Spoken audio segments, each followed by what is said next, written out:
이슈옥타곤 박지원입니다. 코로나19가 전국적으로 확산되면서 주 원인으로 지목되는 신천지에 대한 국민들의 공분도 높습니다.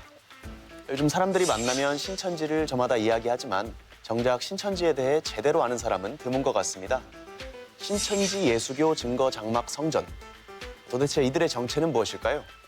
오늘 이슈옥타곤에서는 신천지를 낱낱이 파헤쳐보려 합니다.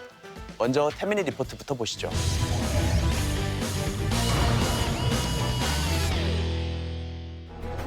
지난해 말 중국 후베이성 우한에서 발병한 코로나19.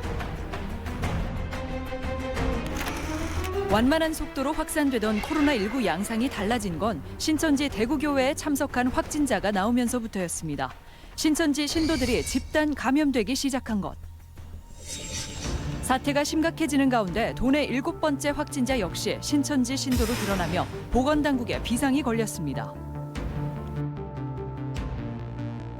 4층에서 예배를 드렸다는데 거기에 앉을 수 있는 사람이 한 1,000명 정도 된다고 봐야죠. 코로나19 확산에 대한 불안감을 떨칠 수 없는 도민들. 도는 신천지 신도에 대한 전수조사를 통해 유증상 여부를 점검하고 경찰의 협조를 받아 응답하지 않는 교인들의 소재를 파악하고 나섰습니다. 또 유증상자 554명에 대해 검체 채취 및 정밀 진단 검사를 실시한 결과 520명이 음성 판정을 받았습니다. 코로나19 집단 감염을 촉발시킨 종교 신천지. 전북의 신천지 실상은 어떨까? 제작진은 교회 인근 주민을 만나봤습니다. 맨날 집단으로 막 뭉쳐다니고 여기 젊은 애들이 어마어마했어요. 진짜 막 새카맸어 이 동네가. 신도들이 뭉쳐다니며 유독 젊은 사람들이 많았다는 신천지 전주교회. 최근 들어 지역에서 점점 세를 확장해 나갔다고 말합니다. 원래는 신천지라고 안 하고 그 시온 교회라고 해도 일반 교회가 조그만하게 이렇게 들어왔어요 처음에. 그러더니 점점 땅을 매입하더니 여기까지 땅을 매입하더니 이거를 막 짓고. 조용하던 마을에 들어선 신천지 전주교회. 신천지, 그 안에서는 도대체 어떤 일들이 벌어지고 있을까? 제작진은 수소문 끝에 신천지를 탈퇴한 신도와 만났습니다. 가족을 통해 신천지에 입교하게 됐다는 은서 씨. 사촌 오빠가 자기 교수님이 하는 세미나가 있다면서 저를 이제 데려갔어요. 저랑 제 사촌 오빠랑 포함해서 한 6명, 7명 정도의 사람이 있었고, 그래서 심리 테스트 같은 거 이렇게 다 나눠주더라고요. 세미나가 끝난 다음에는 너는 이 상담을 꼭 받아야 한다라고 얘기를 하면서 다음에 만날 날짜를 잡는 게 목적이었어요. 오랜 수험 생활에 지쳐있던 자신에게 심리 상담을 해주겠다며 신천지 신도들이 접근했다는 겁니다. 부모님의 그런 압박도 좀 있는 상태였고, 그래 내가 공부를 하면서 한 번씩은 이렇게 이런 것도 하면은 내 마음의 안정에 좋을 거야 라는 생각에 한다고 대답을 한 거였어요. 이후 복음방이라 불리는 공간에서 교육을 받았다는 은서 씨. 약간 독서실 같다고 생각을 하시면 될 것 같아요. 이런 책상 하나가 이렇게 놓여질 정도? 더 포함해서 3명이 공부를 같이 하고 앞에 교사가 이제 가르쳐주는 교사가 하나 있고. 간판이나 안내문 없이 신천지에서 은밀하게 관리하고 있는 위장 건물들. 은서 씨는 해당 건물에 마련된 복음방에서 주 3회 성경 교육을 받아왔습니다. 복음방을 거쳐 센터에 가게 된 뒤로는 더욱 자주 심화 교육을 받을 것을 강요받았다고 말합니다. 센터에서는 초급, 중급, 고급 해가지고 3가지로 이렇게 시험을 보게 되는데 거기는 6개월에서 7개월을 얘기를 해요. 그 정도로. 매일 나가셔야 하고. 네. 매일 센터에 나가 몇 시간씩 교육을 받는 통에 사실상 일상생활은 불가능했습니다.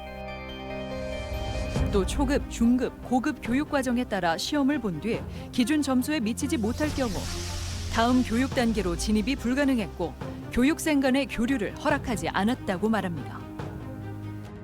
다른 팀의 인적사항이나 나이라든지 그런 걸 물어볼 때 되게 예민해 하는 경향이 있어요.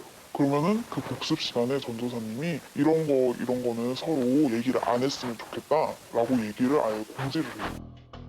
심지어 그들은 교육과 관련된 내용을 가족들에게도 알리지 말 것을 권유했다고 이야기합니다. 사촌 오빠가 그렇게 얘기하지 말고 영어 공부를 한다고 하는 게 어때? 라고 얘기를 했어요. 그래서 이제 그 이후로 영어 공부를 하는 걸로.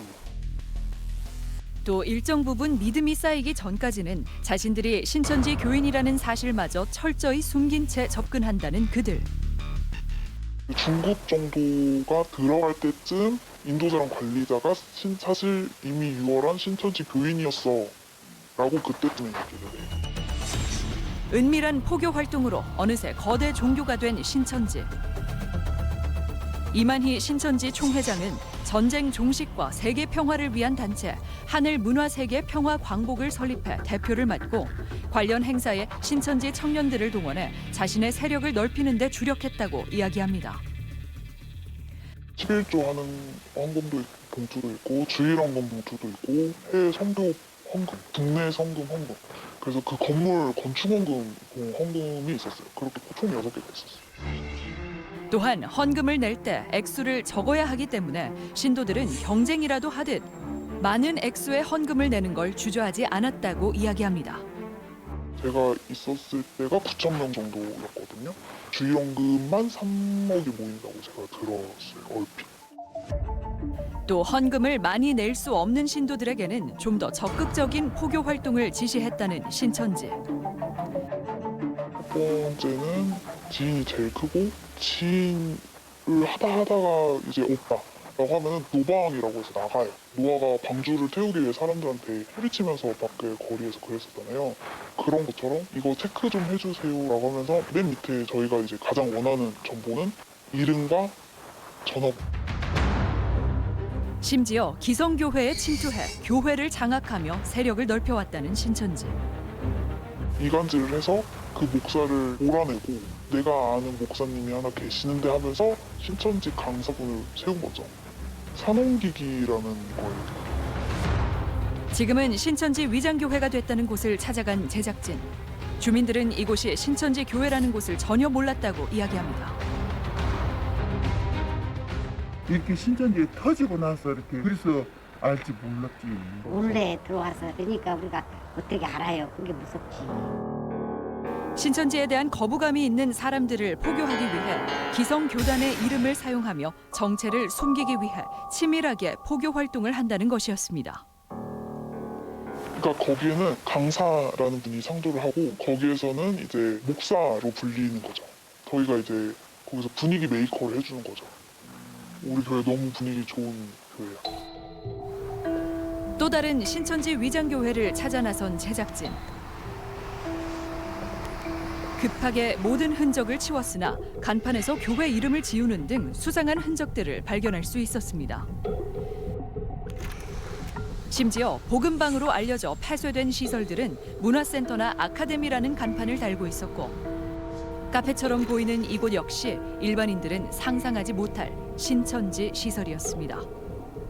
신천지 예배가 있는 일요일마다 사람들이 몰렸는데 특히 청년층이 많았다는 주민들의 이야기. 이게 지금 사람 여기 많았었어요. 주말에 시트는 차에 꽉 차있고 일단 젊은 쪽 아니면 아주머니들 젊은 사람들. 젊은 사람이 많았어요. 젊은 사람들. 막 옷장 같은 거 좀 틀렸어요. 그냥 똑같은 그런데요. 그런 사이렌 들어가서 일부 위장 시설 가운데는 이웃 주민들의 눈에도 수상쩍은 점들이 많았다고 말합니다. 커피가 떨어져서 커피 한 잔만 얻어먹으러 갔더만 못 들어오게 하고 뭐냐고 물어보니까 공부방이에요. 근데 너무 많이 커져가지고 그림도 이상하다. 뭔가 느낌이 이상하다. 왜 신천지는 외부와 단절된 생활을 해왔던 걸까? 신천지는 아니고요. 제가 이제 신천지 교리에 좀 관심이 있어가지고 네. 그쪽하고 이렇게 좀 교류를 하다 보니까 이제 그런 오해가 좀 있게 됐어요. 신천지에서라는 거는 전부 그 성경적으로 하나에서 6회까지 전부 맞았거든요. 기초적인 거 성경에 그런 걸 가지고 설교를 하고 그랬지 네네. 신천지 교리를 전하거나 그러진 않았어요. 신천지 교리를 듣기만 했을 뿐이라며 위장교회 사실을 부인하는 해당 목사. 오랜 시간 이단의 문제점을 연구한 종교인은 신천지만의 독특한 문화를 지적했습니다. 신천지가 굉장히 독특하고 특이해요. 다른 이단 사이비들은 나름 그래도 자신의 신분과 소속을 밝히거든요. 그런데 신천지는 철저하게 숨기죠. 나중에 중간에 이제 사실은 우리는 신천지야라고 얘기를 하거든요. 근데 그렇게 얘기할 때는 이미 모든 생각과 사고 방식이 신천지식으로 세뇌가 된 다음에 이렇게 세뇌된 신도들은 또 다른 신도들을 신천지로 끌어들이기 위해 사람들의 심리적 불안감을 자극시키고 심지어 거짓 정보까지 동원하는 등 치밀한 계획까지 세워 포교 활동을 한다는 충격적인 이야기. 그 전도 방식도 상상하지 못하는 방법이 동원이 돼요. 어느 날 거리를 이렇게 가고 있는데 앞에서 스님이 와요. 젊은이 얼굴을 이렇게 내가 관성을 좀 보니까 젊은이 뭐 상처가 있고 아픔이 있을 것 같은데 그거 뿌리까지 치유하지 않으면 그 큰일 나겠어 라고 하고 가요. 그냥 내 안에 뭐가 있는데 그걸 치유하지 않으면 큰일 난다는 이런 얘기가 자꾸 떠오르는 거예요.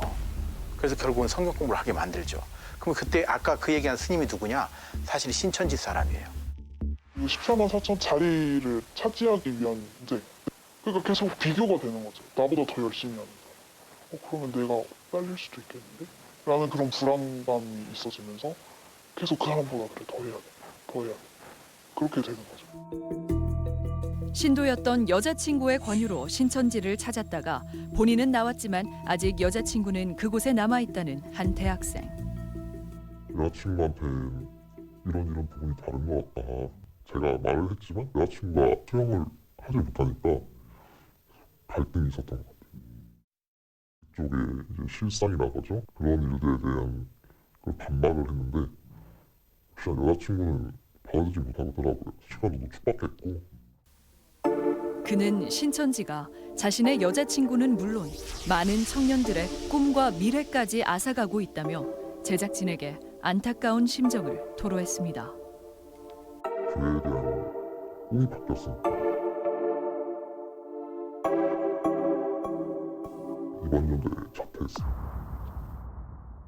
그게 좀 안타깝죠.